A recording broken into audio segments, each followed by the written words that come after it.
Hello everyone. आज के इस वीडियो में हम बात करने वाले हैं प्रॉपर्टीज ऑफ इलेक्ट्रिक चार्ज के बारे में। तो there are basically three properties of electric charge.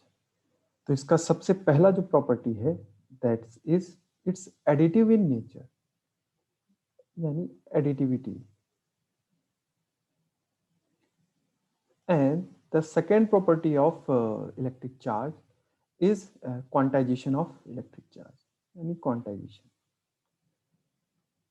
And the third property of electric charge is its conservation, conservation in nature, conservation। तो ये तीन जो बेसिक प्रॉपर्टी है इलेक्ट्रिक चार्ज की, इनको हम आज के इस वीडियो में डिस्कस करेंगे एक एक करके। तो सबसे पहले देखते हैं जो फर्स्ट प्रॉपर्टी है that is additive in nature, यानी एडिटिविटी। ओके, तो जैसा कि हम जानते हैं charge is a scalar quantity, charge एक स्केलर क्वांटिटी है। तो अगर स्केलर्स को हम कैसे ऐड करते हैं, सिंपल। अगर आप कोई सिस्टम ले लें जिसमें कई सारे चार्ज हैं, जैसे कि suppose Q1, Q2, Q3 and up to Qn। Okay, so the net charge over this system, it's just the algebraic sum of all the individual charges such as Q1 plus Q2 plus Q3 plus up to Qn।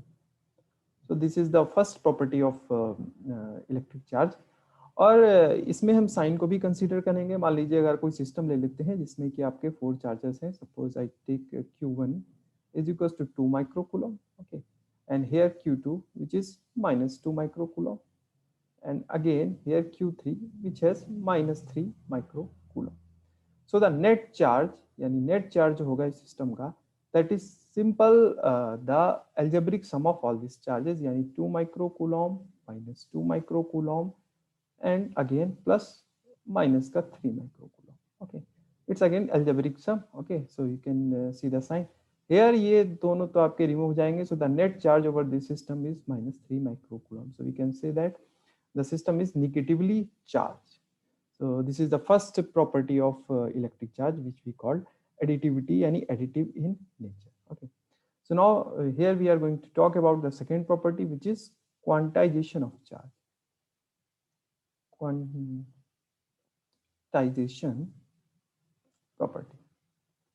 So quantization of any physical जो quantity है उसका मतलब क्या होता है? इसका मतलब ये होता है कि ये जो सिस्टम में जो वैल्यू ले रहा है आपका, that is taking not in continuous but in A discrete amount, by A discrete amount.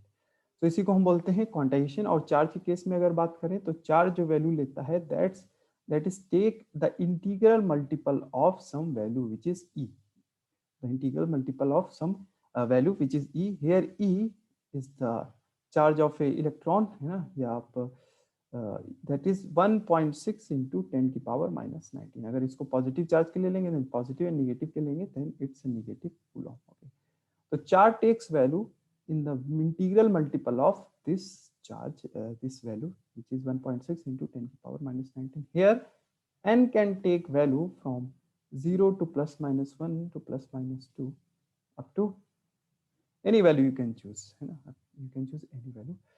so this is the second property of charges which we called quantization of your charge, quantization behavior of charge। okay, so इस quantization behaviour का ये जो इसका experimental जो verification था that can be done by using Millikan's oil drop experiment। Millikan's, it's a Millikan's oil drop experiment, oil drop experiment। this is the experimental verification of the quantization behavior of your electric charge। okay, so ये second property था which we called quantization of electric charge। now we are going to discuss the third property of your electric charge which is conservation। the conservation तो मास की तरह electric charge भी आपका conserve होता है, यानी वी कैन नॉट क्रिएट और destroy any charge.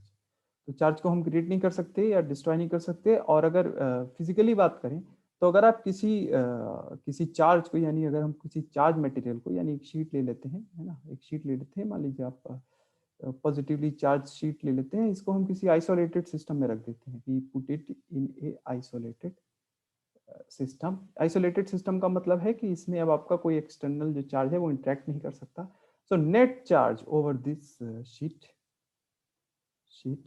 Remains constant, है ना, इसमें इसके चार्जेस में कोई चेंजेस नहीं होगा with time. So we can say that the net charge over this universe is constant. The net charge over this universe is constant. Okay, so this is the third property of electric charge, which says that the जो आपका जो charge है that is conserved, यानी वो conserve रहेगा किसी भी। तो एग्जाम्पल के तौर पे हम बात कर सकते हैं, अगर हम जब हम किसी सिल्क क्लॉथ को जब हम किसी ग्लास रॉड से रब करते हैं, ग्लास रॉड से जब हम रब करते हैं इसको, तो इस केस में सिल्क क्लॉथ आपका निगेटिवली चार्ज हो जाता है और ग्लास रॉड आपकी पॉजिटिवली चार्ज हो जाती है। ठीक है, सो यहाँ पे भी नेट चार्ज आपका कंजर्व रहता है, यानी we can transfer the charge from one body to another body, but we can not create it, है ना। चार्ज ट्रांसफर हो सकता है एक बॉडी से दूसरी बॉडी में, बट इसका क्रिएशन इज नॉट पॉसिबल, या इसको डिस्ट्रॉय करना is not possible.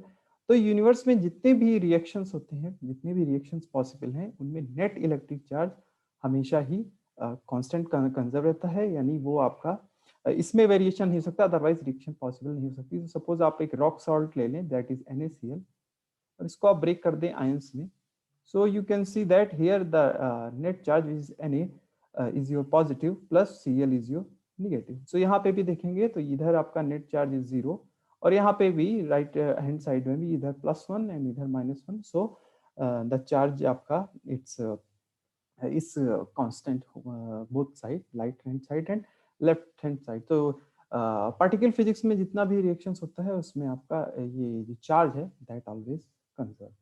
So basically these are the 3 basic properties of charge. इसको आज हमने इस वीडियो में डिस्कस किया। आई होप तो ये आपके लिए हेल्पफुल रहा होगा। Thanks for watching this video. Thank you.